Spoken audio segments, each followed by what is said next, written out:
இன்றைக்கி நம்ம பார்க்க போகிறது பூனேயில் ட்ரெண்டிங்கான சாபுதானா வடை. சாபுதானா மரவள்ளிக்கிழங்கிலிருந்து எடுக்கிற ஜவ்வரிசி. சாபுதானாவில் நிறைய ஸ்டார்ச், கால்சியம், அயன், பொட்டாசியம் இருக்கிறதால இது ஒரு எனர்ஜி பூஸ்டர். அதனால தான் ஃபாஸ்டிங் இருக்கிற நவராத்திரி டைமில் இதை நிறைய எடுத்துக்கிறாங்க.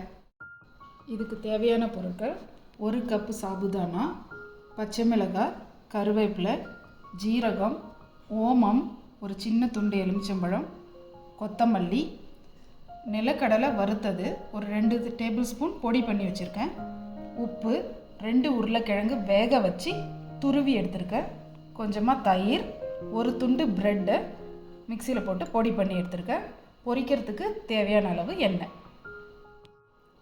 1 கப் சாபுதானாவை 4லேருந்து 6 மணி நேரம் ஊற வச்சு எடுத்திருக்கேன். பாருங்கள், இந்த மாதிரி இருக்கணும். இப்போ இதை ப்ரெஸ் பண்ணோம்னா இப்படி நல்லா மசிஞ்சு வரணும். இப்போது எல்லாத்தையும் சேர்த்து இதில் மிக்ஸ் பண்ணிக்கலாம்.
இப்போது இது எல்லாத்தையும் சேர்த்து வடை பதத்துக்கு மிக்ஸ் பண்ணி எடுத்துக்கலாம்.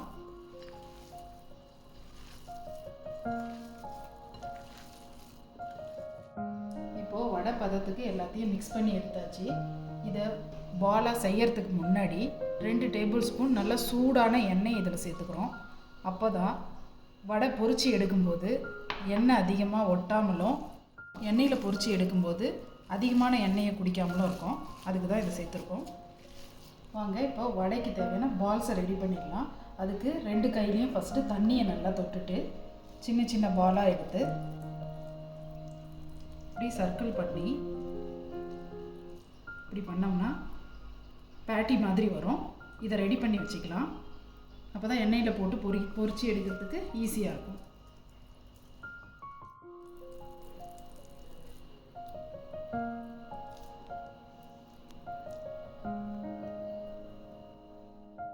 இப்போ பேனில் இருக்கிற எண்ணெய் சூடாயிடுச்சான்னு பார்க்கலாம். இந்த அளவுக்கு நல்லா சூடானதுக்கப்புறமா நம்ம ரெடி பண்ணி வச்சுருக்கிற இந்த பேட்டி எல்லாத்தையும் போட்டு வடை செய்யலாம்.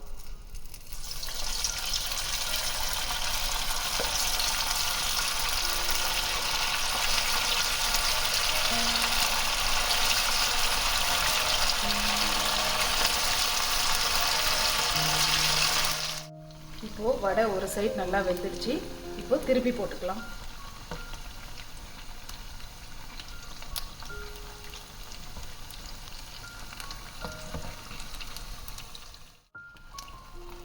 இப்போ நல்லா ப்ரௌன் கலர் ஆயிடுச்சு. இந்த பதத்துக்கு வந்த உடனே நம்ம எடுத்துடலாம்.